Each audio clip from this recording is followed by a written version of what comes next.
You are watching Eswatini TV. Sibuko Semaswati. TV license pay and win competition. Fabulous prizes up for grabs. Don't miss out on the TV license pay and win competition. The competition will run from the 30th of September to 10th November 2020. Prizes include set-top boxes, a TV set, DSTV decoders, cash and IT analysis for a winning business.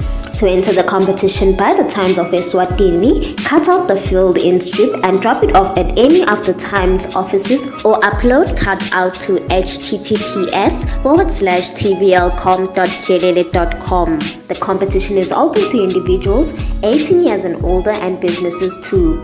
Entrants must be in possession of devices which are capable of communication or transmitting or recording TV signals. The more the entries meet, the higher the chances of winning. Terms and conditions apply.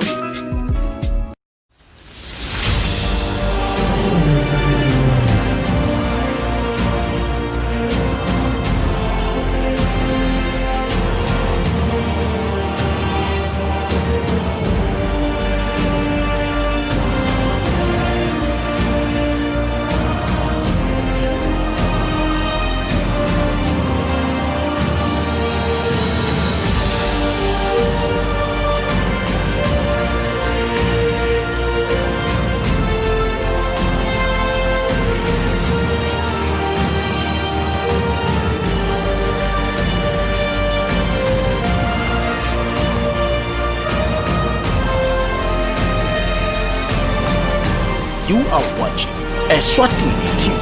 Sibuko Semaswati.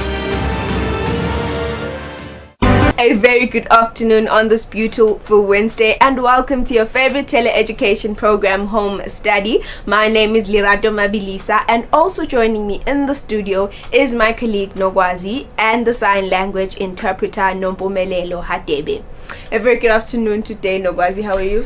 A very good afternoon, Lerato. A very good afternoon to our viewers back at home. I am doing very, very well. Hopefully you are doing well as well on this beautiful Thursday afternoon. What does our day look like today? Well, grade zeros until grade 4 from 2 p.m. until form 4, from 2 p.m. until 2:30 p.m. we have the grade 0 lesson about baby animals. From 2:30 p.m. until 3 p.m. we have the mathematics lesson for the grade 1s and 2s. From 3 p.m. until 3:30 p.m. we have the mathematics lesson for grade 5s and 6s. From 3:30 p.m. until 4 p.m. we have the additional mathematics lesson for form 1s and 2s. From 4 p.m. until 4:30 p.m. we have the English language lesson for form 4 learners. From 4:30 p.m. until 5 p.m. we have the last subject, which is mathematics for the form 4 learners. Yes, your day is filled with a lot of mathematics today. We hope that you are ready for the day today. And of course, a reminder that we are live right now on YouTube and on Facebook, so you guys may also join us on those platforms. Now, without wasting any time, after the break is the grade 0 lesson. As you heard, it's about baby animals today. Looking forward to that. Lerato will be taking you through that. We will be right back after this.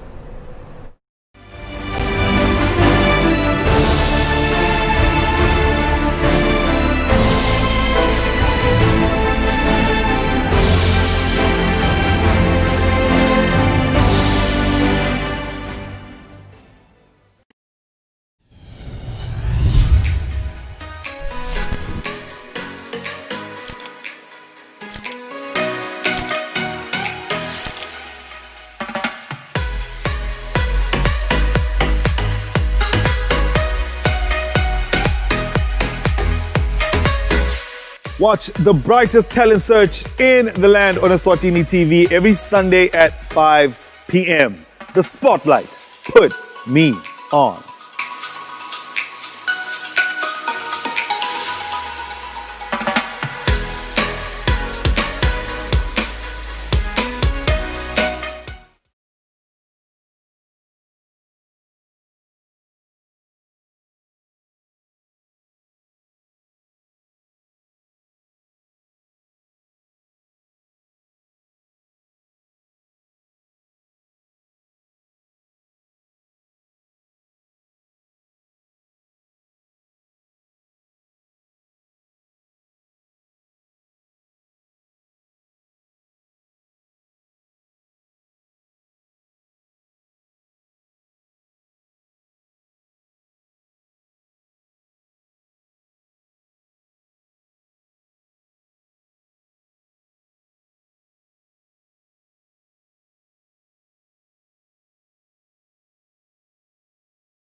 Welcome grade zeros. This is the first lesson for today and you are learning about baby animals with teacher Bruno Masugu. My name is Lirato Mabilisa and also joining me in the studio is the sign language interpreter Nomtebo Dlamini.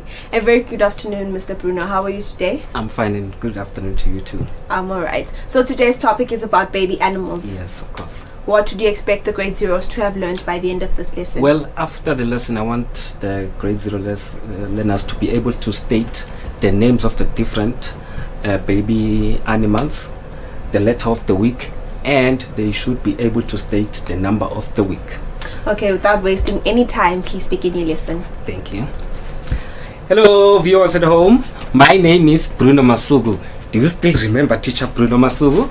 Very good. Now I will be taking you for today's lesson and we are going to begin by reading the days of the week. Now, do you know how many days of the week do we have? Very good. We have 7 days of the week. Now let's start by reading them.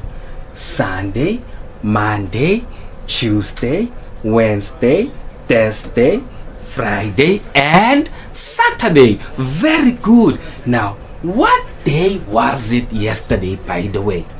What day was it? Was it a Tuesday? Nah, it was a Wednesday. Very good. It was a Wednesday. Now, what day is it today? Look at the chart there. What day is it today? Very good. It's Thursday. So today is a Thursday. Very good. Now let's talk about the weather today. How's the weather like today? How's the weather like? Is it windy? Or is it partly cloudy? Because where I'm at in Bhavane, it is a sunny day. It is a sunny day. What weather is it where you are? Is it partly cloudy? Yeah, it's sunny. So it's a sunny day. Now let's talk about the shape of the week. Let's talk about the shape of the week. Now on Monday, what shape of the week did you learn about? Was it a circle? Nah. What was it, by the way? Now look at what I have here. What shape is this? Is this a circle? But it looks like a circle. What do we call it? It's an oval. Very good. We call it an oval. This is an oval. Now look at what I have here. What is this? This is an egg. Very good. I can hear a lot of you saying it's an egg. This is an egg, and an egg is shaped like an oval. Very good. It's shaped like an oval. And look at what I have here. What do you think is this? What do you think is this?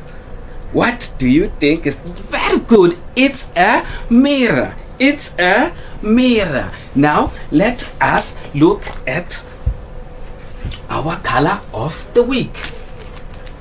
Now what color of the week did you learn about on Monday? What color of the week did you learn about on Monday? Was it yellow? No. Was it yellow? Look at what I have here. What color is this? Orange. Very good. This color is orange. So on Monday you learned about the color orange. Now look at what I have here. What's this? It's a mask, and usually we wear this every day before we go out of the house. Why do we wear this every day? Because of the COVID-19 virus. Very good, grade zeros. Now this is the color orange. Now look at what I have here. What is this? It's a car. Very good. It's a car. It's a car. And what color is the car? What color is the car? Very good. It's an orange car. Very good, grade zero. Now look at what I have here. Can you name this? Very good. These are oranges. And these are oranges. And what color are they? Very good. They are orange. Very good. Now, let's talk about the letter of the week. What letter of the week did you learn about on Monday? What is it? Was it an I? Was it an A? No. What was it? Very good. It was a J. Do you remember? J. It's a J. Very good. Now, what else is named with the letter J in the beginning? What else is named with the letter J in the beginning? Can you name anything?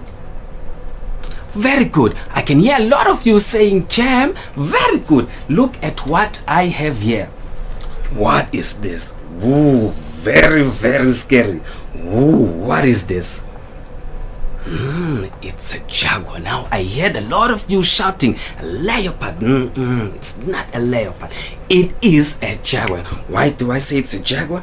Look at it very carefully. Now a jaguar has circles. It has circles, and inside those circles there is a little spot inside there, a little black spot. That's how we see if it is a jaguar. Now let's talk about another thing which starts with the letter J. What is this? It's a car. And what is the name of this car? Who can tell me at home? Very good. We call it a jaguar. Now, why do you think they call it a jaguar? Yes, because it's very, very fast, like the animal. It's very, very fast. Very, very good. Now, let's talk about the number of the week. Do you still remember the number of the week? Do you still remember the number of the week? Now, this is what you are going to do. Remember, on Monday, Teacher Tracy taught you a song. So we're going to sing a song about the numbers, and we are going to stop at the number of the week. So you're going to help me, viewers at home, by singing the number song. Now let's start. Number one, where are you? Here I am, and how are you today? Number two, where are you? Here I am, and how are you today? Number three, where are you? Here I am, and how are you today? Number four, where are you? Here I am, and how are you today? Number five, where are you? Here I am, and how are you today? Number six, where are you? Here I am, and how are you today? Number seven, where are you? Here I am, and how are you today? Number eight, where are you? Here I am, and how are you today? Very good. Now you learned about the letter number 8. Very good. You learned about the letter number 8. Now you are going to help me by looking at this number. What number is this? It's a number 8. Very good. It's a number 8. Very good. Now let us look at something else. Now what is this? Very good. These are Easter eggs. Now help the teacher by counting the number of Easter eggs we have. Let's count together. 1, 2, 3, 4, 5, 6, 7, 8. Now you are also going to help the teacher by counting the number of counters that I have here. We are going to place 8 counters here. So you help the teacher while I place the number of counters here. Let's count together. 1, 2, 3, 4, 5, 6, 7, and 8. Very good. Very good. 8. Now look at this. This is how we write the number 8. I'm going to teach you how we write the number 8. So you must be able how to write the number 8. Look, this is where we begin. We begin at the top, then we go down, cave here, take a cave here, and we go down again. We go down again. We go up, take the curve, take the opposite direction, go up on the cave, and this is where we stop. That is how we write the number 8. I'm sure you are now able to write the number 8. Now we are going to talk about the theme of the week. Do you know what's the theme of the week? Now today we are going to be talking about animals and their babies. Very good. We are going to be talking about animals and their babies. Have you ever seen a newborn baby? Have you ever seen a newborn baby at home? Now, have you ever seen a newborn animal? Because I have. Now we're going to be talking about newborn animals. Now look at what I have here. What is this? Can you look at this? Now I'll be placing it here for now. I hear some of you shouting elephant. Very good. Now what is this? Yeah, very good. I can hear a lot of you saying it's a cow. Let's place it here for now. Now what is this? Now we have an elephant. Oh, now where should I place this one? Here? No. Here? Very good. Now, look at what we have here. What is this? It's a giraffe. Let's place it here. Now, let's also look at this one. What's this, by the way? It's a cow. Should I place it here? No. Here? Very good. Now, let us look at this last one. Now, it's a giraffe. Let's place it here. Very good. Now look at this. We have the mommy elephant and the baby elephant. Now what do we call the baby elephant? We call it a calf. We call it a calf. Now what do we call the baby cow? We also call it a calf. What do we call a baby giraffe? Can you guess? Very good. We call it a calf. Very good. Now look at what I also have here. Ooh, what is this? It's a baboon. And what does the baboon have there? It has a baby. Now what do you think we call a baby baboon? A calf? No, we call it an infant. We call it an infant. Look at what I have here. Scary one. It's a lion. Can you roar like a lion? Very good. Now, what do you think we call a baby lion? We call it a cub. We call it a cub. What do I have here? Have you ever seen this? Very good. It's a bear. And what do you think we call a baby bear? We call it a cub also.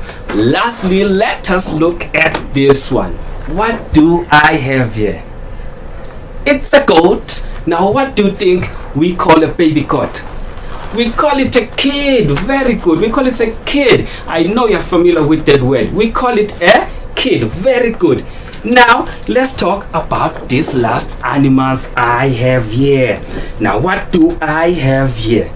I have a cow, a pig, a dog, a chicken, and a cat. Can you name the baby animals? What's this one? It's a calf. And this one? Very good. It's a piglet. And this one, we call it a puppy. This one, a small one, we call it a chick. Very good. We call it a chick. And this last one, a baby cat, we call it a kitten. Very good. Very good, grade zeros. You've been good listeners today. Now remember, I said today's letter of the week is the number 8. The letter of the week is the number 8. Now do you still remember how we wrote the number 8? Remember I said we start from here and we Now we go down and we go all the way down. Then we go up. Then you go up. Take the opposite direction. Then you come over here. Now remember, I also talked about what? The letter of the week. What letter of the week did we learn about? Very good. We said it is a Jane. What animal is this, by the way?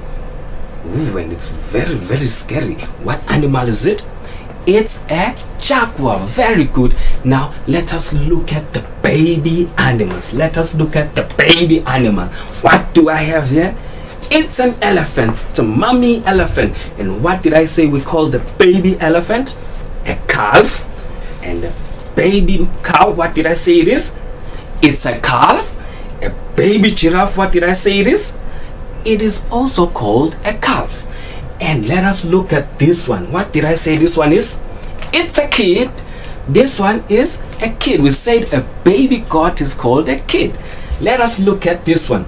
And this one is called a lion. Very good. It's called a lion. And a baby lion is called a cub. And this one, it's a bear. And I said a bear is called, very good, we also call it a baby cub. This is a cub. Now let us look at this one. Oh, very, very lovely animal. What animal is this, by the way?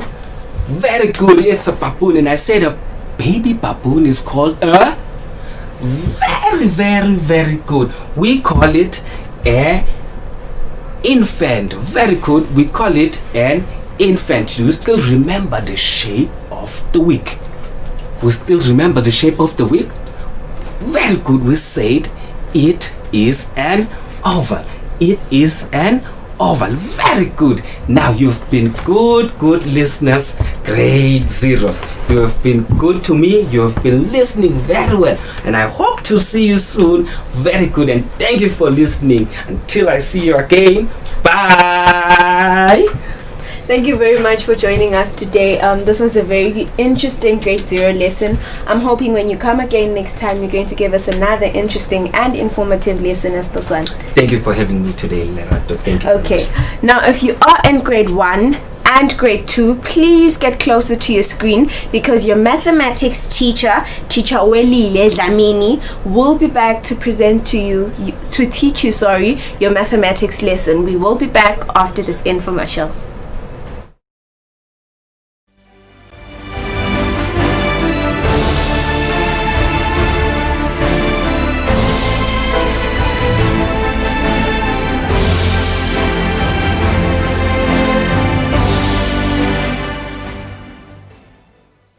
I mean, God had to go at me a number of times before I finally swallowed this. Because we just have such a wrong mindset about what God expects out of us. And you know what religion is? Religion is what we think God expects out of us instead of us looking at what He's done for us. We have worth and value not because of what we do, but because Jesus died for us. Because we're no better than anybody else. Anything that we are that in Christ, or we're nothing at all. And I enjoy ministry so much more now. I'm so comfortable, and I love God, and I like myself, and I don't care what you think about that, but I just like myself. I spent enough years hating myself. I'm done with all that. Amen.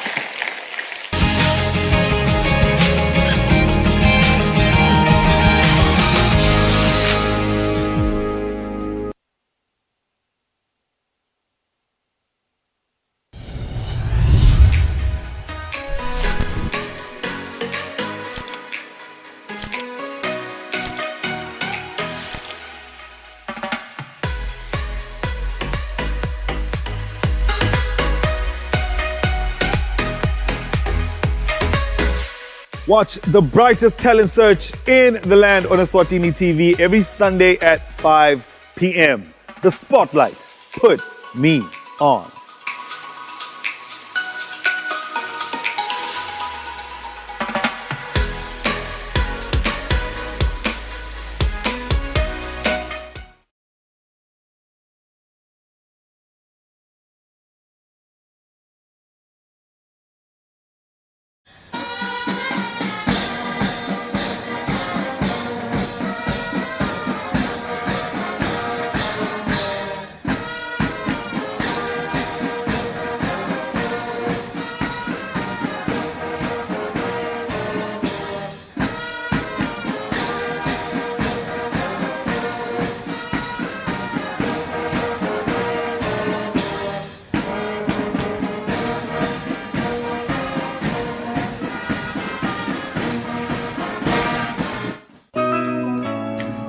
license pay and win competition. Fabulous prizes up for grabs. Don't miss out on the TV license pay and win competition. The competition will run from the 30th of September to 10th November 2020. Prizes include set-top boxes, a TV set, DSTV decoders, cash and IT analysis for a winning business. To enter the competition, buy the Times of Eswatini, cut out the filled in strip and drop it off at any of the Times offices or upload cut out to https://tblcom.jdedit.com. The competition is open to individuals 18 years and older and businesses too. Entrants must be in possession of devices which are capable of communication or transmitting or recording TV signals. The more the entries made, the higher the chances of winning. Terms and conditions apply. Buhle bethu imvelo yethu. Buhle bethu tindzawo tethu. Indalo yashada nemasiko kuhle kwethu. Kuvakasha kwethula umthwalo emahlombe ethu. Hloma ngwane vuka uvakashe indlela uyikhombe etindzaweni tethu. Temvelo nembukiso ungcebeleke uthathe netithombe. Lalela ke nangu sonkondlo waseswatini akutekela ayibeka indzaba ayihlela kuhle kwelijaha lishela ngiyakutshela diningi tindzawo longativakashela hloma ngwane vuka uvakashe la phana lapha kuvakasha kuyayelapha enhlitiyo kanye nemicondvo kuyawuphumuda kuqinisa buhlobo nebungane losebundenga ndenga with a trip to Mantenga Falls or a sip among friends of Sibebe Brew on Sibebe Mountain, or perhaps your cup of tea is backpacking and horse riding, sightseeing the seamless streams and springs that stream across the gorgeous valleys of the mountainous kingdoms of Eswatini. We have you covered. Hloma ngwane vuka uvakashe, buhle bethu yimvelo yethu, buhle bethu ngabuthola nasebantwini bethu.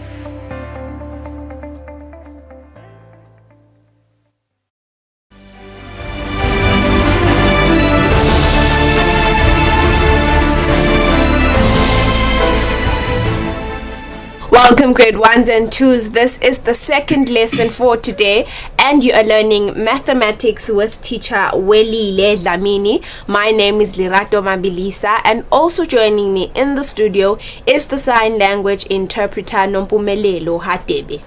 A very good afternoon, Miss Welile, and how are you today? Afternoon, Lerato. How are you? I'm alright. I'm good.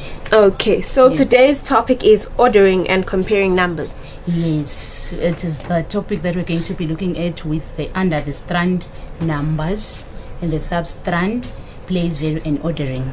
Okay. It's basically for grade 1 and 2. Okay, what would you expect them to have learned by the end of this lesson? Yes, I want to make sure that they can describe and compare numbers. The grade 1s up to 20. The grade 2s describe and compare the numbers up to 100. Okay, without wasting any time, please begin your lesson. Yes, Lena, at home, get ready for your lesson. You are not going to need much for the lesson because I'm going to be giving you square charts with numbers inside. For the grade 1s, a chart that has numbers up to 20, and for the grade 2s, a chart that has numbers up to 100. And you should be familiar with the words like fewer, small, big, same, under, arrange, set, object, greater than, less than, and equal. Lena, it is important to listen carefully in this topic because you need it every day, because you are supposed to understand and appreciate the value of number. The value of number, whereby you are going to compare your ages with your friends or brothers and sisters, or even comparing the families at home, your friend's family and yours, counting the number of people there. Without wasting any time, let us go back to our rhyme that we sang the other time with Lerato. Is going to help me once again here. Grade 1, please be careful. You need to learn this song. You need to learn this song and sing it properly. And after that, you're going to count with the grade 2s up to 100. Grade 1, listen carefully. Let's count 1, 2, 3. Let's count 1, 2, 3. Everybody count with me. Everybody count with me. 1, 2, 3, 4, 5. 1, 2, 3, 4, 5. 6, 7, 8, 9, 10. 6, 7, 8, 9, 10. 11, 12, 13. 11, 12, 13. 14, 15, 16. 14, 15, 16. 17, 18. 17, 18. 19, 20. 19, 20. Everybody count 1, 2, 3. Everybody count 1, 2, 3. Everybody count with me. Everybody count with me. Everybody count with me. Everybody count with me. Yes, thank you very much, Lerato. Let us move on to counting from 1 to 100 with the grade 2s now.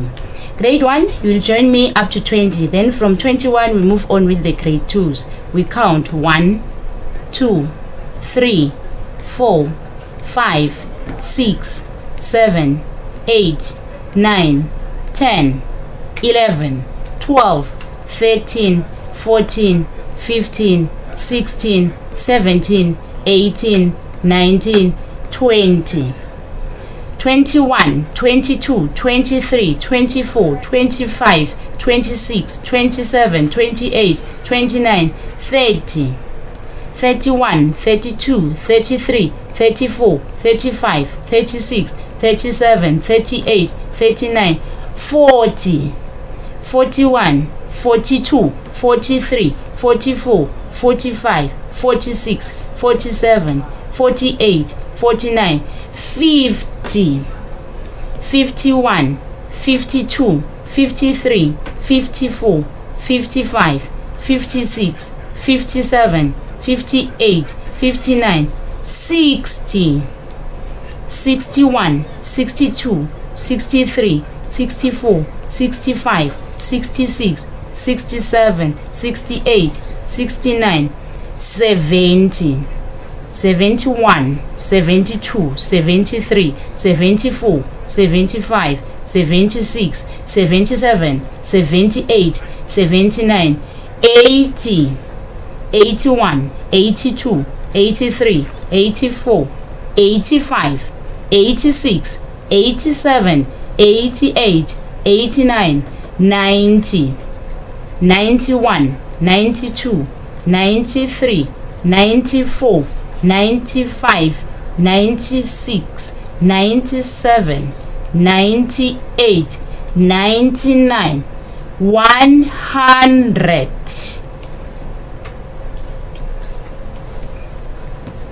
We are done counting on squares. Now let us read these numbers so that we can see how they follow each other. We go 5, 3, 4, 1, 2. We read again 5, 3, 4, 1, 2. Using this square chart that is in front of us from 1 to 20 number chart, let us arrange these numbers and start with the smallest. We have to first identify the numbers in the number chart. 5, the first number is 5. Here is 5. The second number is 4. Here is 4. No, the second number is not 4. The second number is 3. Here is 3. Here is 3. The third number is 4. Here is 4. The fourth number is 1. And the last one here is 2. Now let us arrange these numbers starting with the smallest. We can see the way they have been circled. They tell us how they will follow each other. They will be 1, 2, 3, 4, 5. Simple. when you look on the number chart. So Lena, it is very important to know numbers from the number chart. Let us look at this set again. We are going to read 12, 2, 18, 9, 15, 12, 2, 18, 9, 15. We go back to our number chart. Let us try to identify 12. The first one is 12. Where is 12 here? In the first line, there is no 12. In the second line, 12, no 12. In the second line, 12, yes, 12 is here. The next one is 2. In the first line, is there any 2? Yes, here is 2. Then we move on to 18. Let us identify 18. Oh, the first one, oh, there is no 18. Second line, no 18. Third line, no 18. Oh, yes, we move on. Yes, we have 18 here. The next number is 9. Let us identify 9 in the chart. First line, is there any 9? No. Second line, is there any 9? Yes, here is 9. The last one is 15. Let us look for 15. First line, any 15? No. Second line, any 15? No. Third line, any 15? Yes, here is 15. Now we have circled all the numbers that we have read. Let us write them, starting with the first line, looking for the number that we circled in the first line. We circled 2. Then is there any other number in the first line? No. In the second line, we circled 9. In the third line, and is there any other number? No. Then in the third line, we circled 12. And then there is another one here. We also circled 15. We move on. Here we have circled 18. So when we arrange these numbers, they become 2, 9, 12, 15, 18. We started with the smallest. Now let us read these numbers. Let's make the difference here. They are those that are on top and those that are below. I'm going to circle those on top. We read 19, 21, 11, 78, 34. We read again 19, 21, 11, 78, 34. We are going to use this chart to identify these numbers before we do anything with them. Let us identify 19 quickly, grade 2s, using these 100 square charts. This is 19. Quickly, grade 2, let us identify 21. Quickly, let us identify 11. 11. Here is 11. 78. 78. Because you are now in grade 2, we counted in tens. We can do this in an easy way. We say 10, 20, 30, 40, 50, 60, 70. We want 78. We then go 71, 72, 73, 74, 75, 76, 77, 78 is here. Then we identify 34. We've done our counting in tens. 10, 20, 30, 31, 32, 33, 34. The instruction here is different now. Let us look at it. We are going to arrange these numbers that I've circled, starting with the biggest to the smallest. Biggest to the smallest, which means we are going to find the number that is big. We have 78 circled here. When you want to identify big numbers, you always start from those that from 100 and we count backwards. We count backwards. We have 100, 90, 80, 89, then 78. 79, 78. Here is 78. We move on to the next number that we have circled. Backwards, backwards, backwards, backwards, backwards, backwards, backwards, backwards. We are moving backwards, backwards, and we find 34 to be the next number. We continue to move backwards with our grid. Backwards, here we go, we find 21. From 21 we are moving backwards to find the one that we have circled, 19. Then find the last number. Find the last number. From 19 you move backwards, and we have 11. Good. Now let's look at the numbers when they are in sets. We count them in sets to compare which one has more or fewer. In this case, we are going to look for more. When we are talking about more, we want those that are many in the set. We are going to count how many are they in this set. 1, 2, 3, 4. They are 4. And here 1, 2, 3, 4, 5, 6. They are 6. Then we have to tick the set with more of objects. More objects. More objects. We can see 4 here, and here they are many. They are 6. Hence 6 objects are more than 4 objects. We count once again to find how many are less now. Let us count. 1, 2, 3, 4, 5, 6, 7, 8, 9, 10, 11, 12, 13, 14, 15. We write 15. This is how we write 15. The next set has 1, 2, 3, 4, 5, 6, 7, 8, 9, 10. We write 10. Tick the set with less. When we say less, we mean they are smaller. This one has 15 and this one has 10. Then 10 is smaller than 15. 10 is less than 15. It is still the same. Smaller, less, or few. You remember we did that one with the grade 1s.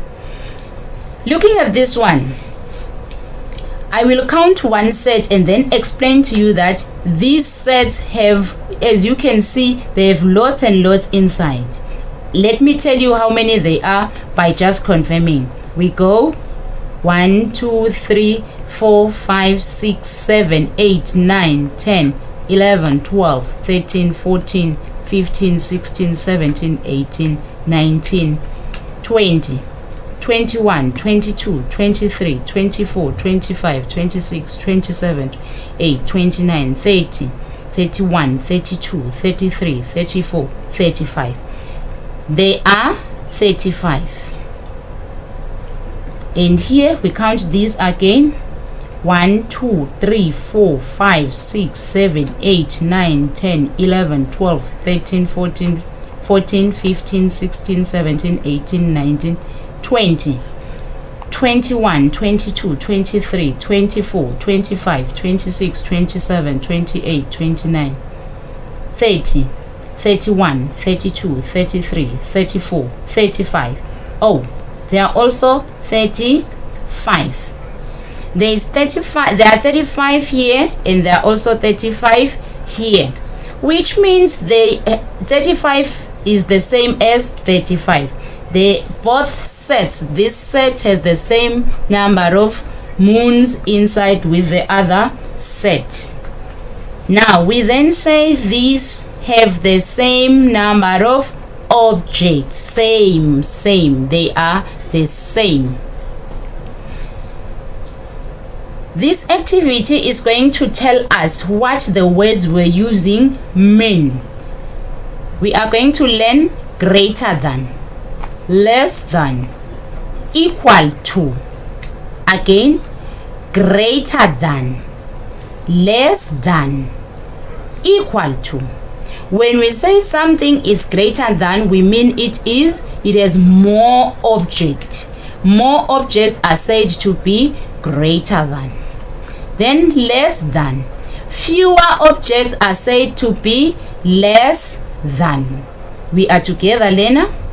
The same number of objects are said to be equal to. I can write it here. Greater than is the same as we are saying more. More. Less than is the same that we are saying fewer. Fewer. Then equal means they are the same. Let us use these words: is greater than, is equal to, is less than, to find out what the sets that we have already done mean to us. We have counted sets like this. Now we are going to compare them. We are going to compare them. Compare them. Here they are 4 inside. 1, 2, 3, 4. Remember we did that one. Let us do it once again. 1, 2, 3, 4, 5, 6 here. They are 6. We want to find out if 4 is greater than, less than, or equal to 6. We remember the other time we said 6 is more than 4. But now let us talk about 4 and 6.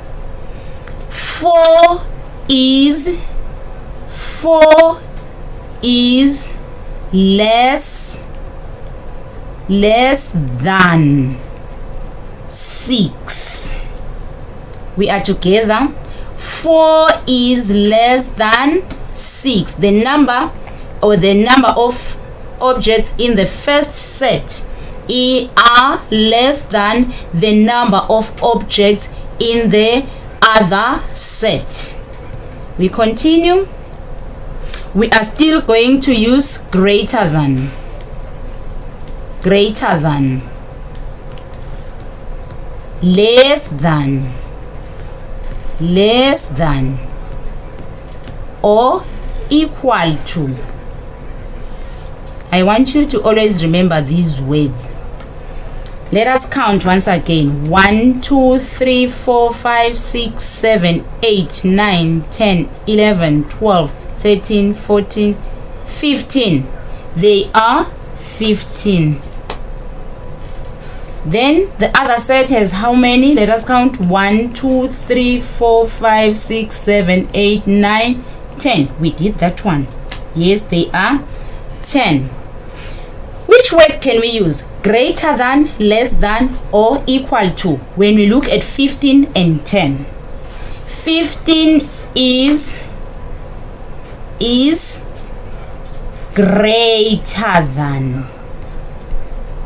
Greater than is greater than 10, which means 15 is a bigger number than 10. Remember we said greater than means big.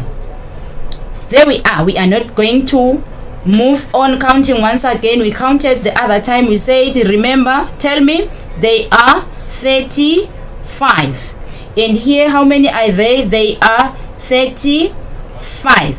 By just mere looking at these two numbers, 35 and 35, they are the same. And we said things that are the same are said to be equal, is equal to, is equal to, equal to. They are the same. We can even see from the sets, we can even see even the numbers. This number looks the same as that one. Yes, Lena, this is your work to do with me. Let us do this together. We are still using is greater than, is equal to, is less than. We want to complete these number sentences. I have done the first one for you here. I've done it for you. 5 is less than 7.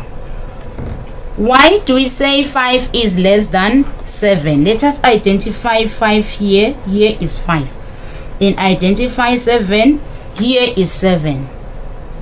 When you are counting forwards from 5 till 7, the numbers are becoming greater, which means for us it is to say 5 is less than 7, because as we were moving forwards, the numbers are getting greater.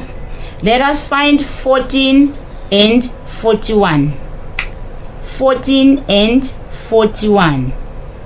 14, this is 14, and we move on forwards. You see 14 is 4, 1 and 4. We want to find 41. 14 is this way and 41 is this way. Don't be confused, dear Lena. 14 has 1 and 4, but 41 has 4 and 1. Please don't be confused by that. It is not the same. 14, 1 and 4. We move on forwards up to 20. We move on up to 30, 31, up to 40. We're looking for 41. Here is the number. It is 4 and 1. 14. Remember, if the number is here at the top, it means it is small. As we move forward, the number become greater. Then that is why we are going to say 14 is less than 41. 14 is less than 41. Let's jump quickly to 100 and 100. What can we say about these two? They are the same, which means 100 is equal to 100 is equal to 100. Remember, we said when the number that is on the left is the same as the number on the right, it means they are equal. By the way, we say 14 is less than 41.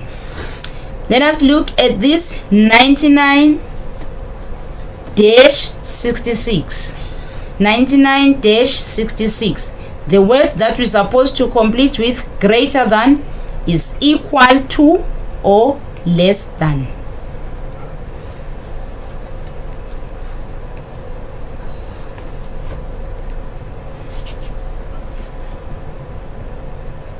We have to use this 99 and 66.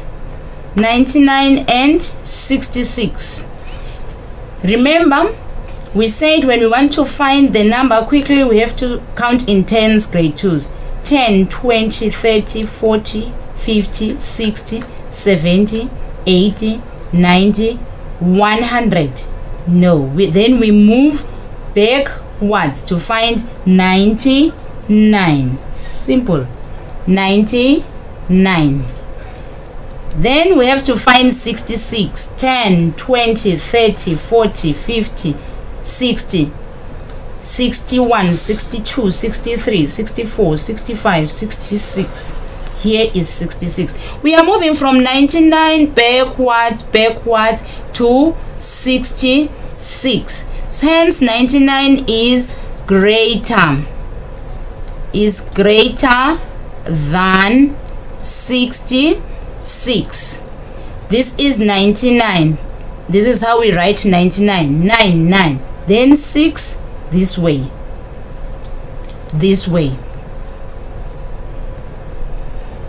We have done a lot of comparing and ordering of numbers now using the number charts. Remember, I said to you, especially the grade 2s, but even the grade 1s, I'm expecting them to have their own number charts at home and read the numbers every day so that they can be able to write them in order. When they are written in order, they follow each other. We said objects that are fewer than other objects are said to be less than. Objects that are more than other objects are said to be greater than. Objects that are the same number as the other are said to be equal to. Let us remind ourselves about these three words: less than, together, less than, and together, greater than, and together, equal to. These are the most important words that we should use when we are comparing numbers. For me, Lerato, I'm done, and I'm expecting the learner at home to be counting every day, sing the rhyme from 1 to 20, and also have the 100 square chart with them to read the numbers every day. Thank you very much. Thank you very much, Teacher Dlamini. This lesson was very informative, and I'm hoping that the grade 1s and 2s have learned something today, and they're going to use the information they got today very wisely. Yes, thank you very much, Lena. Okay. Meet you some other time. Okay, thank you grade 1s and 2s for watching. Up next is the grade 5 and 6 mathematics lesson. So if you are in grade 5 and grade 6, please get closer to your screen because your mathematics teacher will be back after this infomercial.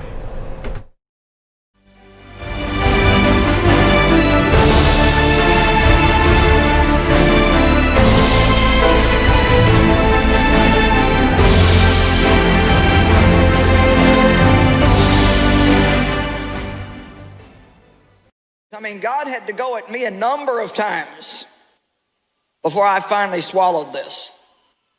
Because we just have such a wrong mindset about what God expects out of us. And you know what religion is? Religion is what we think God expects out of us instead of us looking at what He's done for us. We have worth and value not because of what we do, but because Jesus died for us. Because we're no better than anybody else. Anything that we are that in Christ, or we're nothing at all. And I enjoy ministry so much more now. I'm so comfortable, and I love God, and I like myself, and I don't care what you think about that, but I just like myself. I spent enough years hating myself. I'm done with all that. Amen.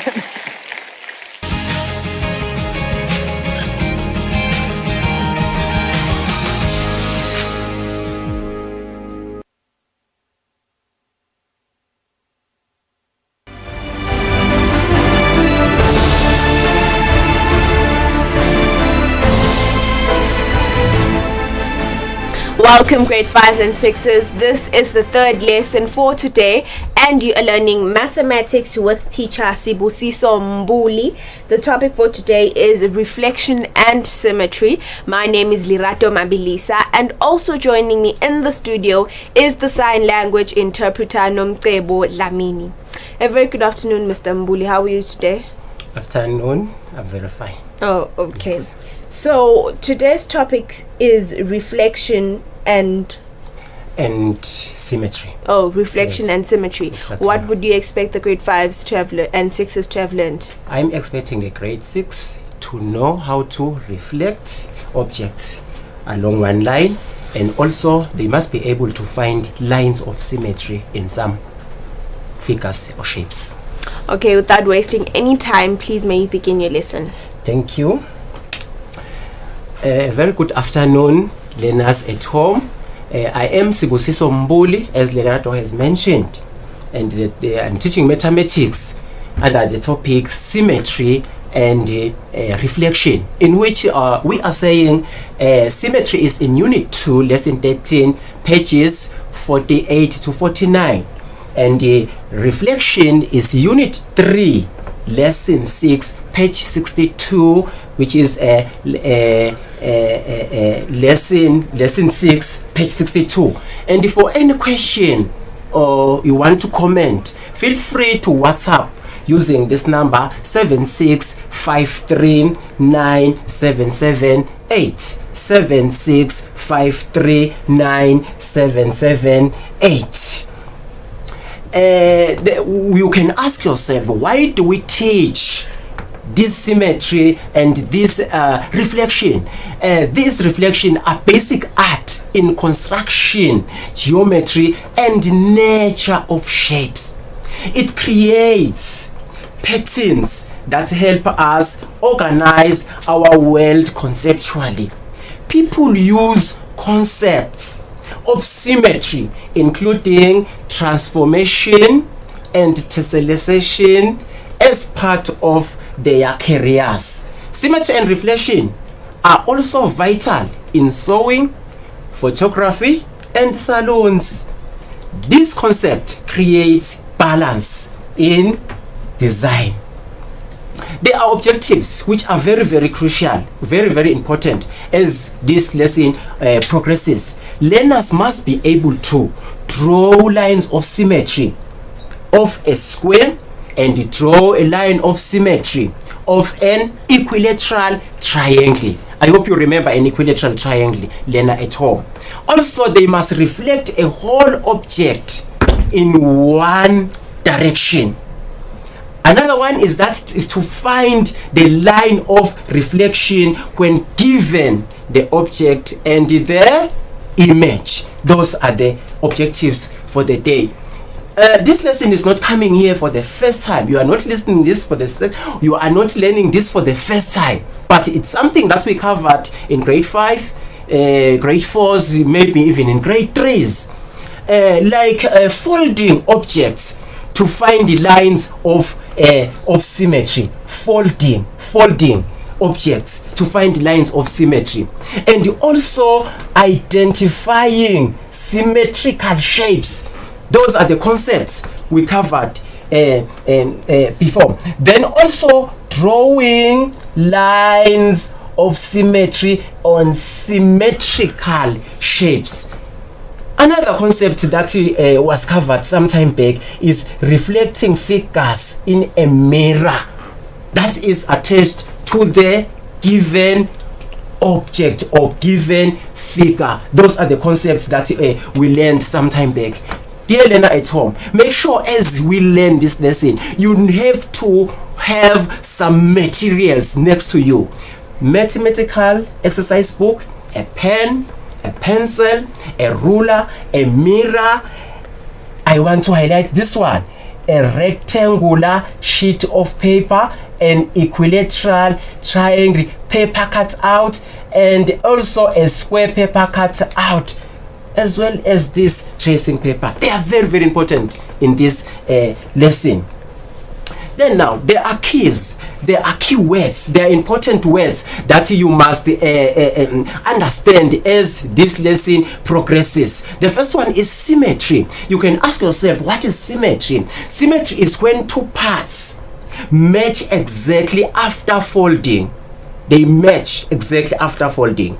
Then another one, line of symmetry.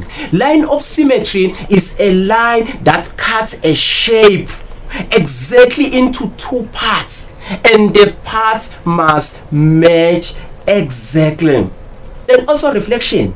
Reflection is a flip, sometimes a fold of an object across a line, in which when I talk about reflection, we are saying there is a figure or a shape, then a line, then the image on the other side. Then the other important word is image. Image refers to the copy or reflection of an object. These are the key words that we must know as this lesson progresses. Learner at home. Also another concept. Now I want us to introduce this lesson. I want us to look at a rectangle. Remember, the main objective here is to find lines of symmetry. Lines of symmetry, exactly. So I want you to take your sheet of paper. I have mine already. I have mine here. I want to demonstrate how to find some of this. Learner at home, maybe you can even help me to find the lines of symmetry using this figure. So now I want us to fold this.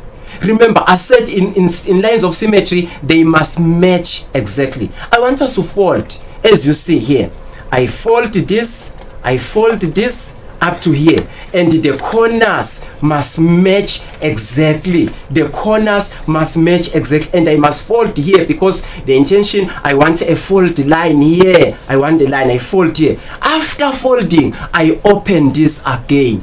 Oh, there is a line here. There is a fold line. Then on the fold line, Lena at home, I want us to draw a line of symmetry. Exactly on the fold line, there must be a line of symmetry. And a line of symmetry, we must know one thing about it. Look at this. A line of symmetry must be a broken line. It mustn't be a solid line. It mustn't be a light line, but a broken line. This is our line of symmetry. Again, I want us to fold this triangle again. I don't know, Lena, you can suggest how to fold it to create another line of symmetry. Let us fold it now. This direction, we're folding it. We're folding this paper. We're folding it now. Here, I fold it again. The corners must match exactly. I also fold here. I press here. I press, and they must match exactly. Then after that, I open again. As I open, there is a fold line here. On the fold line, I want to draw another line of symmetry. On the fold line, another line of symmetry. And remember, Lena at home, the line of symmetry must be a broken line. Must be a broken line. Yes, now I have it. Look at this one. Now we have two lines of symmetry. We have two lines of symmetry. Can we get other lines of symmetry on this rectangle, Lena at home? Maybe now we are thinking hard, how can we do it? If we can just fold it diagonal, let us try that. Let us fold this rectangle diagonal now, starting from this side. Try to fold it. Give yourself time. Fold the paper. Give yourself time. Fold it. It must touch this corner, even this side. Remember, diagonal is from corner to corner. Then fold it. Fold it. Make sure you fold it. Fold it. Fold it. After folding it, look what is happening. Does it match? Look at this. Look at this. It does not match. Which means diagonal line, there is no line of symmetry. Let us try the other one, because someone can say, no teacher, let us do it the other way round. Let us try and fold it now the other side. Let us try to fold it now using this direction, the other direction. We fold it, we fold it, we fold it. Look, both of them, both diagonals, there is no line of symmetry. Then, Lena at home, we can firmly say that a rectangle has two lines of symmetry. As you look at here, there is this green one and this horizontal one, which is a red. It has only two lines of symmetry. Then now, Lena at home, I want us to move on. Remember, we must fold also a square. I want us to fold a square. I want us to fold a square. How can we go about this? A square. Here is my square, even this side. Look at my square. Remember, a square, all the sides are equal. All the sides are equal. Here is a square. Then I want us to try to find lines of symmetry in this square.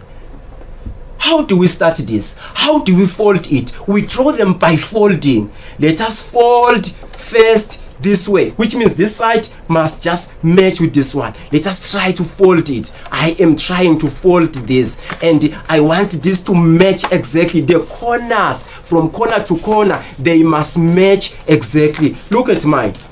Here is it now. This is a fold line.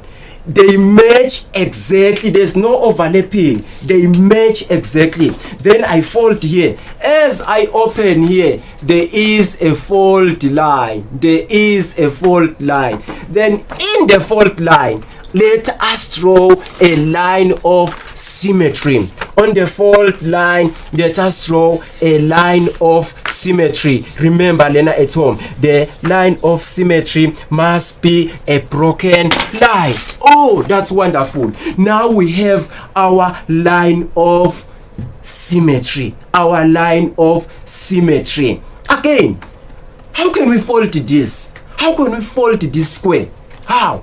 Now let us fold it now from here down to this side. Let us try to fold it. I'm trying here. I want to fold it from corner to corner. Make sure you give yourself enough time from corner to corner here. Then you fold here, you fold here, you fold here, you fold here. After folding, you see now there is a fold line. There is a fold line. Again, on this fold line, I want to draw another line, which is a line of symmetry, and it must also be a broken line. It must be a broken line. It must be a broken line. Dear, now you look. We have two lines of symmetry. There's a horizontal one. There is a vertical one. You remember when folding the rectangle, there were only two. Do we have another one? This is a square. Do we have another one? Hey, we don't know, teacher, but let us try. How can we fold this? Let us try the diagonals. Let us try the diagonals, which means now this corner, I want to fold it until the other corner, diagonal. I'm folding it now. Give yourself time. Corner to corner, and the line here, make sure it is very straight here. You fold, then you press here because you want the fold line. You fold, you fold, you fold, you fold. Look at this square. This square is different from the rectangle. It matches exactly. There is no overlapping even here. We can then say, oh, there is another line of symmetry. There is another line of symmetry in a square. I want us to draw it. Let me draw the line of symmetry. I draw this exactly on the fold line. Exactly on the fold line. And it must be a broken line. It must be a broken line. So make sure it must be a broken line. Oh, we have it now. Now we have how many lines of symmetry? There are 3. Can we find another one? Is there any way to find another one? Oh yes. Let us try to fold it the other diagonal. This now corner coming back to this one. Coming back to this one. Now it is here. Then here you fold. Also you fold here. Try to fold it because we want to see the fold line. You fold. Even here, you see, it matches exactly. It matches exactly. It matches exactly. Then you open. As you open, there is a fold line. Even on that fold line, I want to draw another line of symmetry. Another line of symmetry. Even this line must be a broken line. It must be a broken line. Make sure then at home, don't be tempted to draw solid line or faint lines or so, but make sure it is a broken line. Now we have this. Lena at home, do we have another line of symmetry from this? How can we fold this? Oh no, now we can't. Finally, how many lines of symmetry does a square have? Let us count them. 1, what's the color? Green. 2, we have this one. It is blue. 3 is this one, which is red. Then 4, we have the black one. Oh, a square has 4 lines of symmetry. A square has 4 lines of symmetry. Learner at home, now you understand this. There is another special shape. That shape is known as an equilateral triangle. Do you remember an equilateral triangle? An equilateral triangle, it must have all the sides equal and all the angles equal. It's just like that. An equilateral. And obvious, even all the angles must be equal. Do you remember how to draw an equilateral triangle? Oh, now you are looking up. Let me remind you. It's simple. You draw a straight line. You draw a straight line. Maybe 10 centimeters, maybe 8 centimeters. Then after that, you can name it A, B. After that, you open your pair of canvas. I'm having one here, a pair of canvas.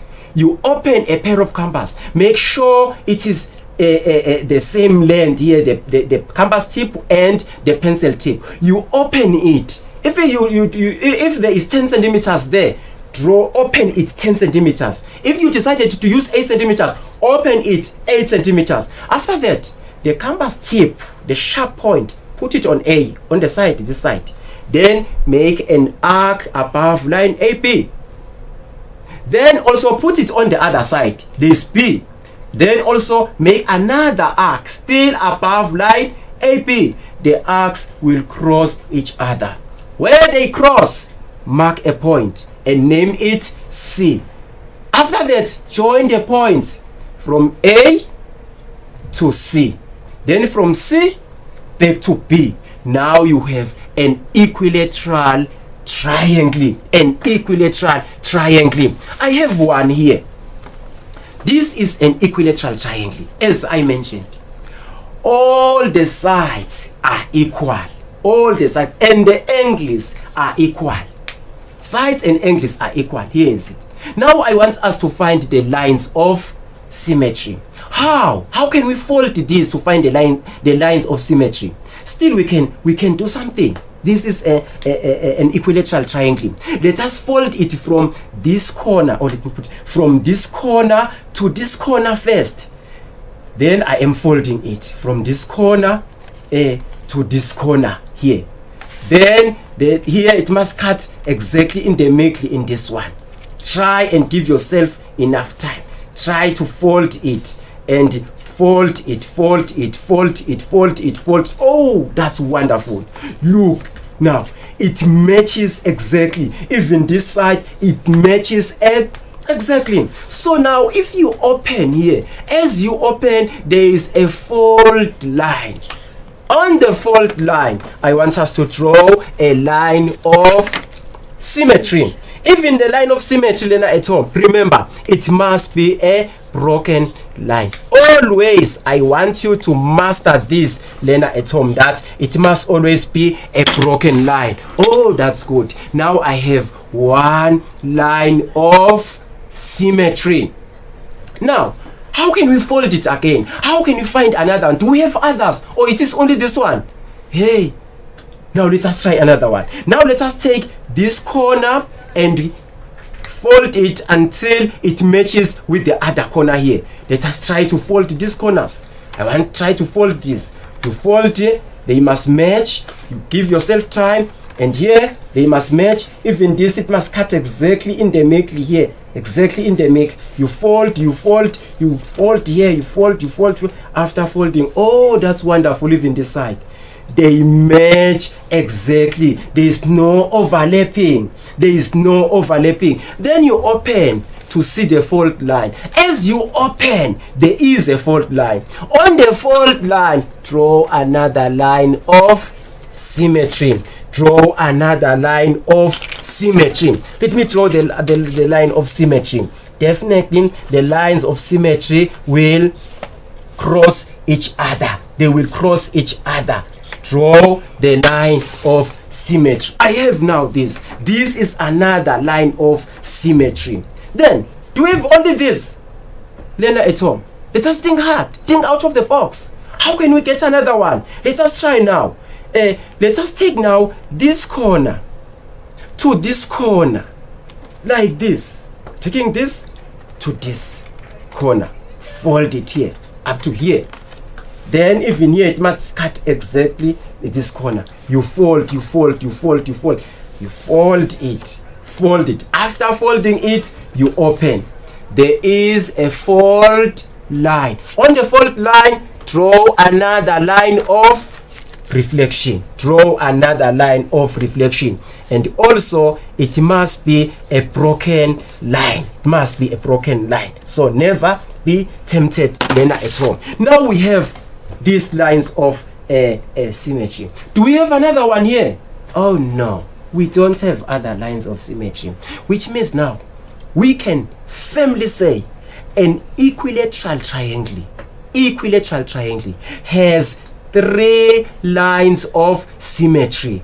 1, 2, 3 lines of symmetry. 3 lines of symmetry. So I hope, Lena, at home you are listening very, very carefully. Then there is this concept of reflection. There's this concept of reflection. When we're talking about reflection, you will remember the meaning of the word reflection.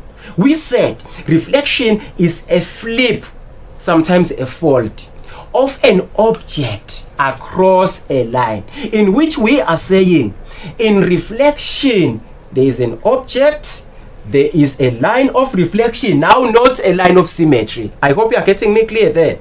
Now a line of reflection, then that side of the line of reflection there is an image. In our shape here, this is the object, the original object. Then we have the line of this is the line of reflection. Then on this side now we have the image. There is something I want you to look very carefully, Lena, at home here. Look at the points. I want you to look at the points. Look at this point. And look at this point. And also look at this point. Look at the distance from this point to the line of reflection. And also from the line of reflection to this other point. What can you say? My observation, the distance is exactly the same. The distance is exactly the same. Let us look another one. Let us look another point. Let us look another point. Let us take this point, this one, this point, and also this one. Still these 2 points. In between, you see that the distance on the left is the same as the distance on the right.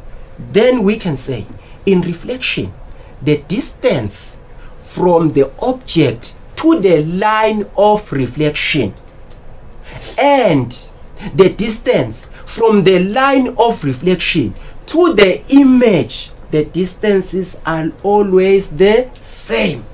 They are always the same. I hope, Lena, you are following very, very carefully here. Then now, I want us to reflect a figure. There is a figure there. A, B, C, and D. Look at the numbering.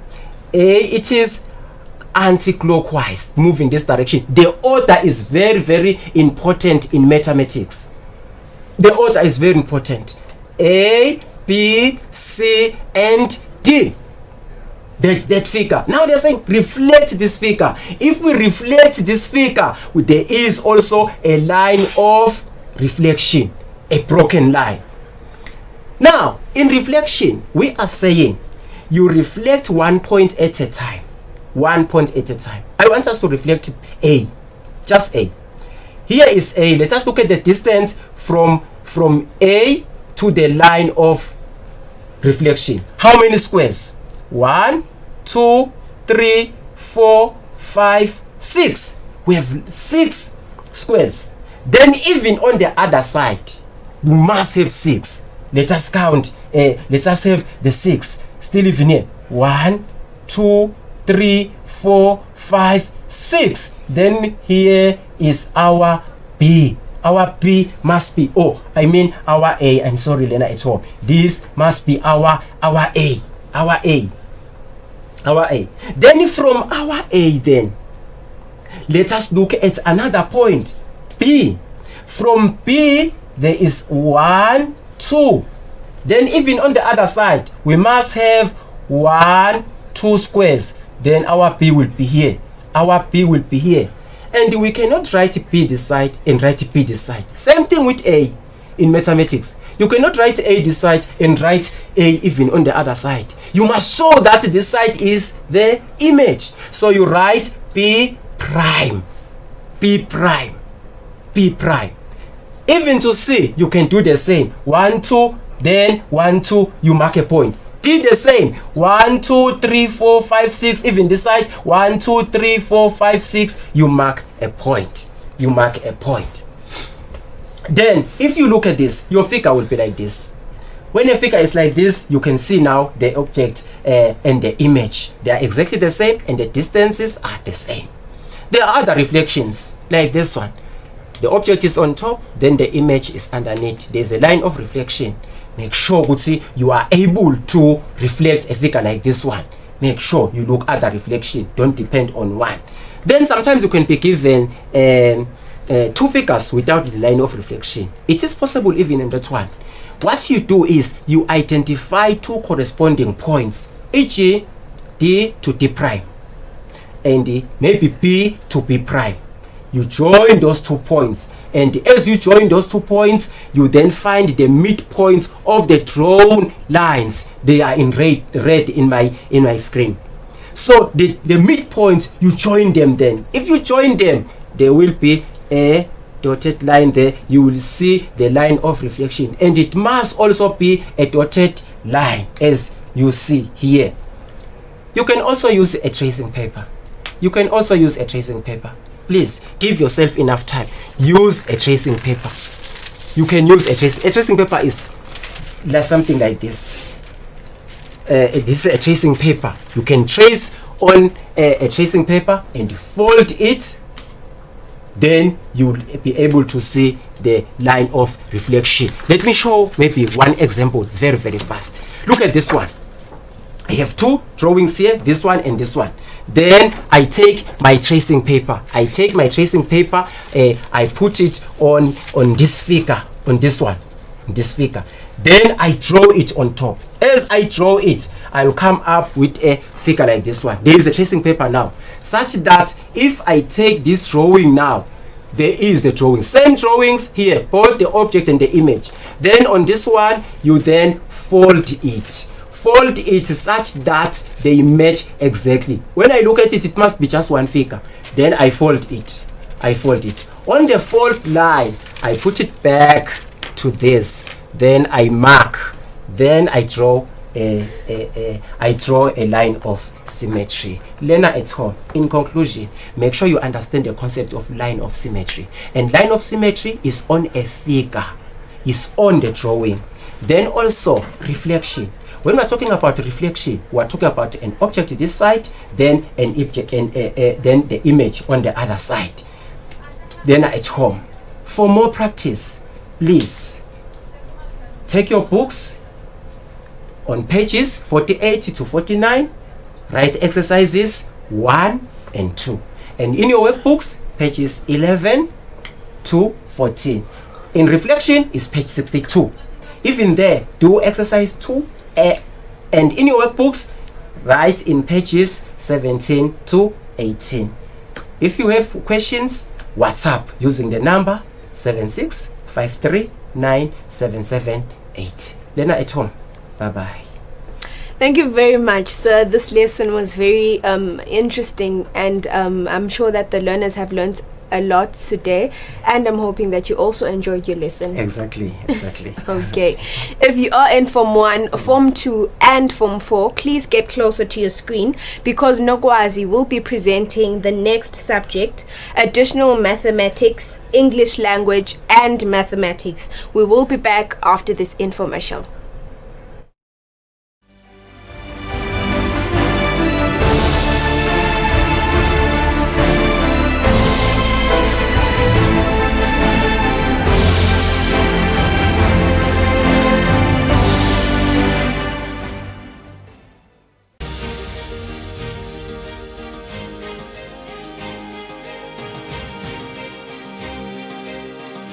The change in technology, out-of-home digital media is designed to grab the attention of people who are always on the go. You can now watch your favorite show, Usile Breakfast Show and Dinzaba at 7 on your favorite YouTube channel. It's simple. You can stream these shows by following these quick, easy steps. Number 1, open YouTube. Number 2, search for Eswatini TV and click on Eswatini TV. Number 3, after you had entered on Eswatini TV, look for Dinzaba or KPS. And while you're at it, don't forget to like, subscribe, and ring the bell button to get notifications of our video uploads and streams. And lastly, enjoy the stream. Stay home and watch Eswatini TV. Stay safe.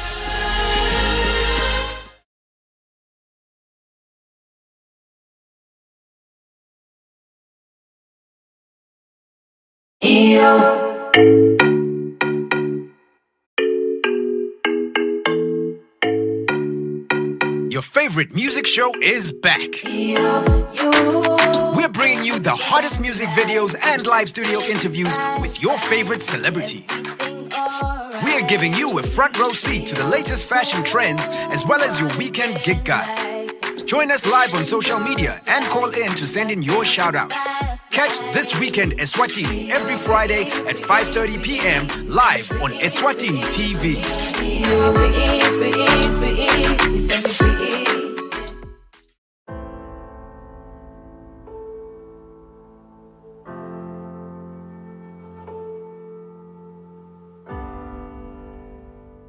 It is important every now and then to check, am I still in the receiving hand of God, or am I in the receiving hand of the lies from the enemy?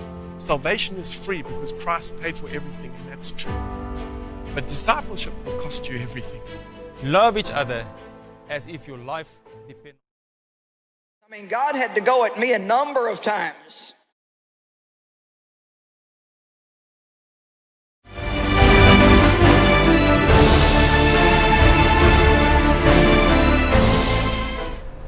A very warm welcome back to Eswatini TV. You are still tuned in to Home Study. My name is Nogwazi Dlamini. A very good afternoon to you if you have just joined us. Right now, it's the Form 1 and the Form 2's turn to learn additional mathematics with Mr. Stembiso Dlamini, who is already with me in the studio. Afternoon, sir. Good afternoon, Nogwazi and the learners at home. How are you doing today? I think I'm better than usual. You think? Yeah. Okay. All right. Today we're doing matrices, right? Right, yeah. What are you expecting your Form 1s and your Form 2s to have learned by the end of the lesson? At the end of the lesson, they should be able to state the order of a matrix and also the properties of a matrix. They should be able to add or subtract matrices, and they should be able to multiply matrices by a given scalar. All right. Okay. Thank you so much for that, Stembiso. Form 1s and Form 2s. I hope you are ready for your lesson. Stembiso, you may please begin with your lesson. Thank you very much, Nogwazi.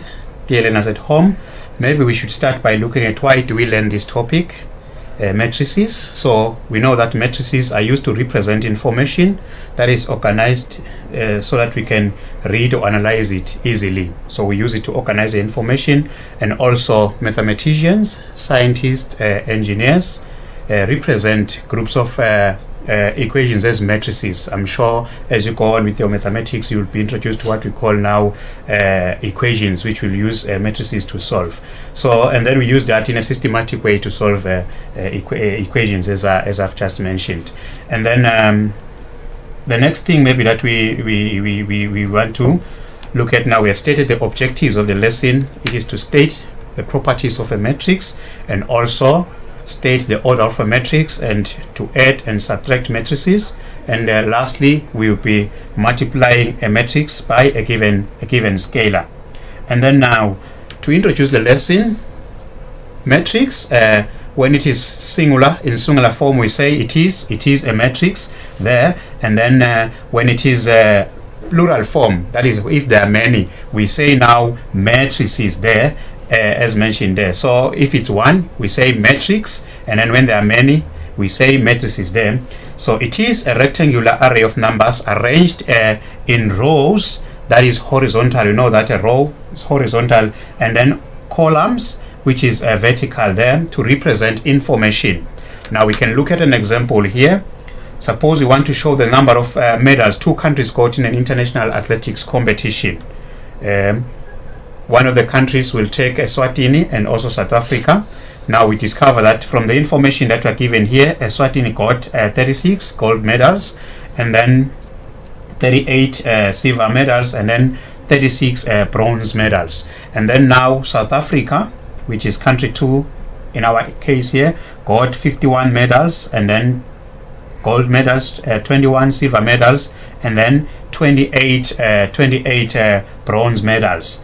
Now we want to show how we can represent this information by means of what we call matrices here. So this information now can be shown now by means of this table here. As you can see here, there is Eswatini there, 36 gold, 38 silver, and then 36 bronze, excuse me.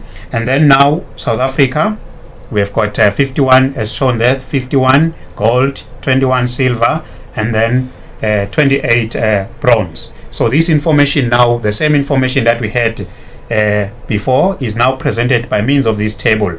So we move on now to look at how we can represent now this information here. Now the first row here, the first row which is there, it is Eswatini. These are the medals that represented Eswatini, and then the second row is South Africa now. So as you can see here, so we can see here now that the numbers now that are arranged in that horizontal form, we refer to this as a row. And then now we can also look at the numbers now by moving vertically like that, and then we say that is those are what? Columns. So those are columns. So you can see here, when we're talking about matrices, rows and columns are going to be very, very important for us. So you must know what we mean by a row and a column. Moving on now, we want to look at what we call properties of a matrix. We start by naming a matrix. Now matrices are named using what you call capital letters. So now we are spoiled with 26 letters of the alphabet. You can choose any of the capital letters to name a matrix. Like in our previous example that we're having now of Eswatini and South Africa, the medals there, we decided to use the letter C here to name the matrix here. So it's going to be C is equal to that matrix there that you can see. Those are the rows there, and then we have also the columns as shown there. So this is the matrix. So we use what we call now a capital letter to name the matrix, and then now the numbers inside the bracket now of the matrix, like here we've got the number of medals here, is referred now as elements or entries in the matrix. So all the numbers inside here, we refer to them as what? As elements, or we say they are entries. So in our example here, we can see that there are 6 entries here, or elements. So we shall be using the word in entries here and elements interchangeably, so you'll understand that we mean the same thing. Now we're moving on. We look at what we call now properties of a matrix. Now there is what we call an order of a matrix. An order of a matrix, it is the size. We say that the size of a matrix is given by means in terms of what we call the number of rows and columns that are in a matrix. So that is very important. That gives us an order of the matrix. So that when you want to find the order of a matrix, you count the number of rows. How many rows are in this matrix first, and then count the number of columns in the matrix. So that now the order of a matrix is written by R by C, where R now is the number of rows and C is the number of columns. I'm sure you can see the R is taken from rows and then the C from columns there. So we write the order of the matrix as R by C. So that we can look at an example now to say we want to state the order of matrix A here. We are given a matrix here. What is the order of the matrix? Now remember, we say when we want to find the order, you start by counting the number of rows here. How many rows are there here? 1, 2. So we have got 2 rows here, and then columns here, 1, 2, 3 here. So there are 3 columns. So we say the order of the matrix, it is a 2 by 3 because there are 2 rows and then 3 columns. So an order of a matrix is stated simply as that. It is the number of rows by the number of columns. Now we want to move on and discuss what we call now the addition and subtraction of matrices. Now we can only multiply we can only add or subtract matrices if they've got the same order. So the addition now of matrices or subtraction, we must make sure the 2 matrices have got what? The same order. That's very, very important. So if you are given two matrices and you have to add or subtract them, the first thing that you need to do is to find the orders of the matrices first. Now, if the orders are the same, then you can add or subtract the two matrices. Maybe we can look at an example just to illustrate the point that I'm trying to drive home. Now we have worked out the following here. We are given two matrices there. There's matrix, the first matrix there, and then the second matrix there. So you need to add these two matrices as shown here. Remember the first thing we said, you need to check the orders of the matrices first. So that now we can also introduce now a new word here, corresponding. We add or subtract corresponding entries now. That is numbers that are in the same position in the matrices. Like we can look at this matrix here. I've highlighted the 5 and the 7 here to say in the first matrix, these 5 correspond to the 7 because they are in the same position. This 5 here is in the first row, first column, and also this 7 is in the first row, first column. So they are in the same position. So we say they are corresponding. So the 5 in the first matrix corresponds with the 7 in the second matrix. So they are in the same position. So the corresponding values in the two matrices we have now. Now we can see that the orders of these matrices are the same. Here we've got a 2, a 2, a 2 by 2 in the first one, and also in the second one it is a 2 by 2. So the orders are the same here. Remember we said we can only add or subtract matrices that have got the same order. Now we can see that they've got the same order. Then we continue with the addition here. So we are going to add this 5 and this 7 here. Hence we've got 5 plus 7 there. And then this 3 and this 4, we have got the 3 plus 4 there. This 0 and add it to this one here. So we've got 0 plus 1 there. This 8, we add it to the, sorry, this 6, we add it to the 8 there. We've got 6 plus 8 there. And then now 5 plus 7, we know that it is going to give us 12. 0 plus 1 is 1, and then 3 plus 4 is 7, and then 6 plus 8 is going to give us 14 there. So we've added the two matrices here to get this new matrix here, and we note that the order of the matrix after adding is also going to be a 2 by 2. It's going to be the same order as the two matrices that you added. So that's very, very important to note. Maybe you can look at another example now. We're given an instruction here to work out here these two matrices here. Now we can see here that the order of the first one is a 1 by 2, and then the order, you can see that there's only one row there, and then how many columns? There are 2 columns there. Hence we say the order is a 1 by 2. And then the second matrix here, how many rows here? You can see there are 2 rows here, and then columns here, 1, 2, 3 there. There are 3 columns there. So we say, we can see the order here is a 2 by 3, and then in the first one is a 1 by 2. Now remember our condition here for us to be able to add or subtract matrices, since we are subtracting here, now we look at the orders. The orders are not the same. It means therefore the matrix addition or subtraction, in our case here we are subtracting, even if we're adding, because the orders are not the same. So we say the addition or subtraction is not possible since the orders are not the same. So that's very, very important. So the first thing you must make sure it is to check the order. If are they two matrices having the same order for you to be able to add or subtract. Now we move on to look at another example here. We've got example 3 here. We are to work out this. Now remember, now we know the rule. We must check the order first. The first one here is a 2 by 2. Sorry, is a 3 by 2, and then the second one is also a 3 by 2. So the two matrices have got the same order, which is 3 by 2, which means it is possible to perform this subtraction on them. So we're going to perform this subtraction because we have tested, we have checked the order actually.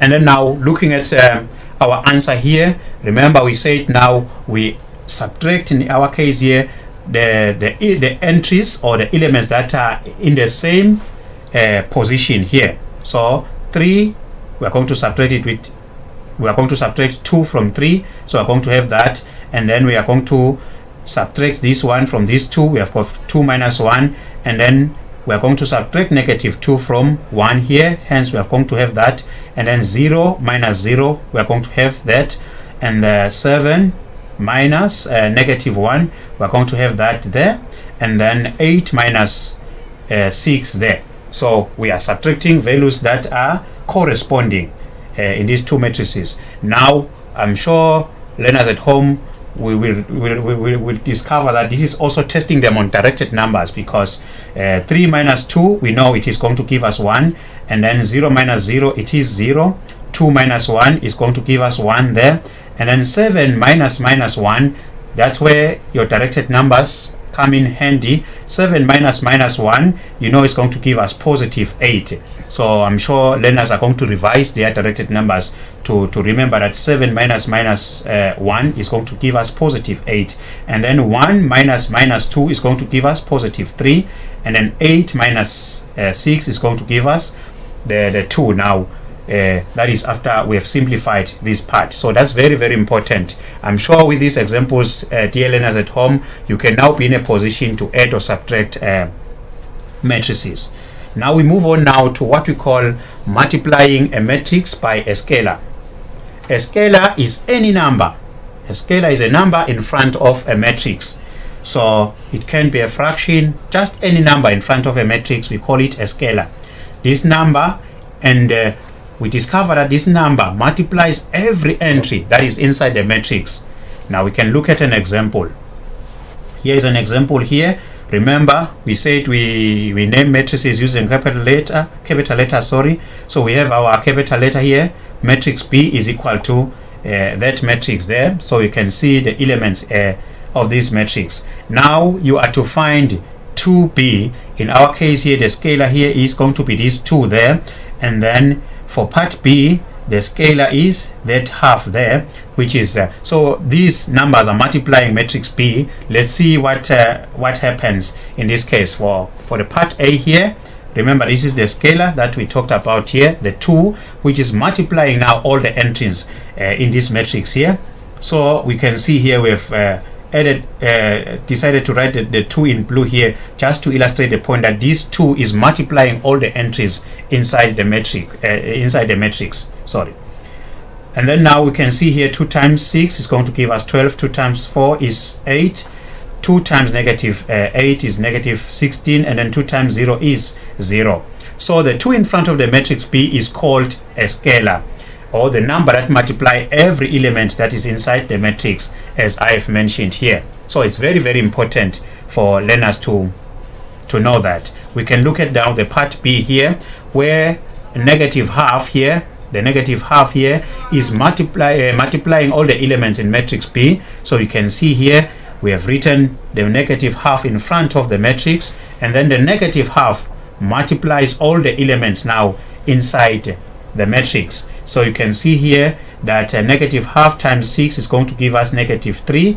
Negative half times 4 here is going to give us negative 2.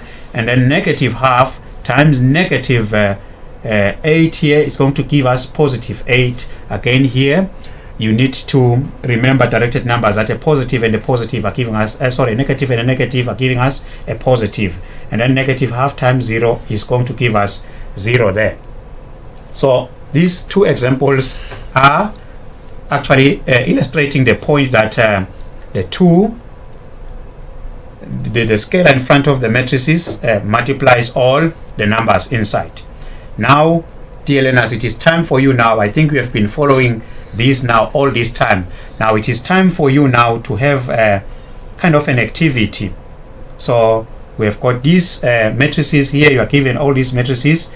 You can see that when we named them, we used capital letters here. We have got matrix A, matrix B, and then matrix C. There's matrix D. There's also matrix E. You are therefore to work out at home A plus B, and I'm sure you'll be following the rules that we discussed here. So we are going to be following the rules that we discussed here, and then that is you'll be checking the orders of these matrices to see if you are able to add these two matrices. Again, even in part B here, C minus A, you'll be checking, you start by checking the order of the matrices, and also here, and then from number 4 you can see here there is a scalar 2 that multiplies the matrix C there. Then you are going to apply the rule that a scalar in front of a matrix multiplies all the entries in matrix C there. The same thing in number 5, the scalar there is half, so you'll multiply matrix B using that half.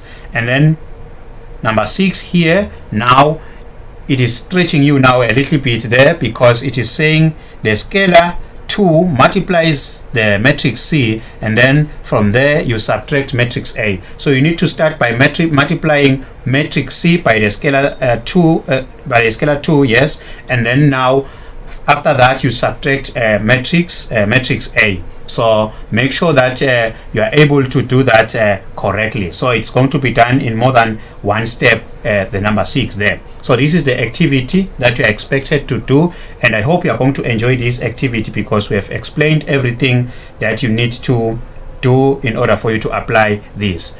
Now the last thing that we want to do now, we want to look at the summary of the lesson here. We say matrices are named or represented by capital letters. So that's very, very important. And also we write the order of a matrix in the form R by C, where now the R stands for the number of rows, and then the C stands for the number of columns there. So that's very, very important. So that now if somebody says the order, you know that it's going to start with the number of rows followed by the number of columns. And then in order to add or subtract matrices, remember we find the orders of the two matrices first, and if the orders are the same, then we can add the matrices by adding corresponding entries. The add here, we can also put subtract here, it means the same thing there. So corresponding entries here, that is the entries are in the same position, trying to explain the corresponding. And then the last thing that we discussed here, multiplying a matrix by a scalar, which is a number, any number, we multiply every element inside the matrix by that scalar, so that now multiplying a matrix by a scalar will always have a situation whereby we are multiplying, and it is worth noting that the scalar can take any form. It can be a fraction, a whole number, and so on. With that, dear learners at home, I hope you enjoyed the lesson today, and make sure that you do the work honestly there, and then the teachers will be there to assist you. With me here, I think it has been a good lesson for us. I hope you followed very well.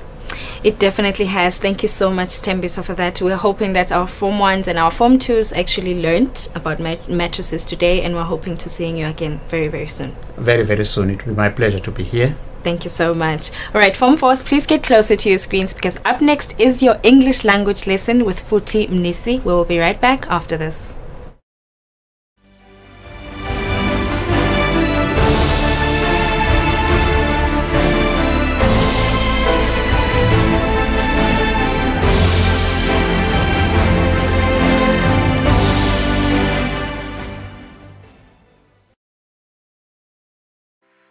Buhle bethu imvelo yethu. Buhle bethu tindzawo tethu. Indalo yashada nemasiko kuhle kwethu. Kuvakasha kwethula umthwalo emahlombe ethu. Hloma ngwane vuka uvakashe indlela uyikhombe etindzaweni tethu. Temvelo nembukiso ungcebeleke uthathe netithombe. Lalela ke nangu sonkondlo waseswatini akutekela ayibeka indzaba ayihlela kuhle kwelijaha lishela ngiyakutshela diningi tindzawo longativakashela hloma ngwane vuka uvakashe la phana lapha kuvakasha kuyayelapha enhlitiyo kanye nemqondo kuyawuphumuda kuqinisa buhlobo nebungane losebundenga ndenga with a trip to Mantenga Falls or a sip among friends of Sibebe brew on Sibebe Mountain, or perhaps your cup of tea is backpacking and horse riding, sightseeing the seamless streams and springs that stream across the gorgeous valleys of the mountainous kingdoms of Eswatini. We have you covered. Hloma ngwane vuka uvakashe buhle bethu imvelo yethu buhle bethu ngabuthola nasebantwini bethu.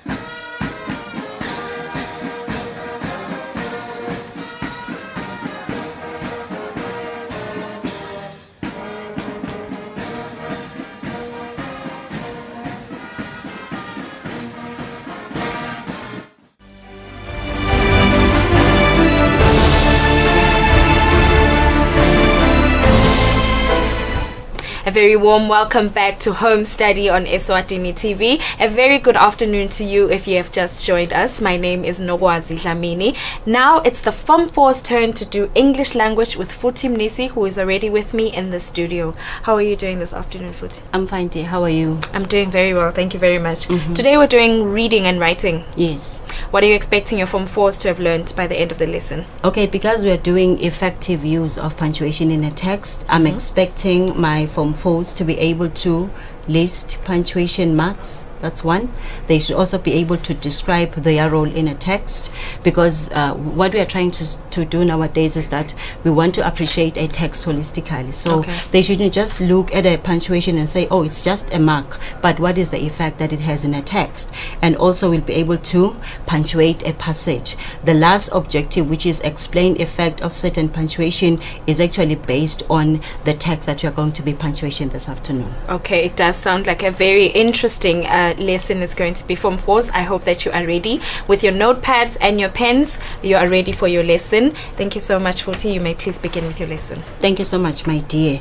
Yes, my dear Lena, at home, today we are continuing. Remember that we are appreciating a text holistically, so it is important that we don't ignore anything when we are reading a text. So, like I've said, that we are talking about punctuation marks, and I'm sure right now there is a lot that is going on in your mind, my dear Lena, at home. What are they? That is where we should start. So let's move together. And I'm sure the very basic one is what? The capital letters. Correct on that one. And we also what we have as bullets. What are bullets? What we have actually used here to highlight what is it that I'm going to be talking about this afternoon. We also have ellipses. The 3 dots, my dear Lena, we refer to them as ellipses. We don't just say there are 3 dots over there. No, they have a name. So now you know the name and what are they used for. We are going to see that as we continue. We also have italics, my dear Lena, at home. What are italics? Now, you know when you're reading a text, right?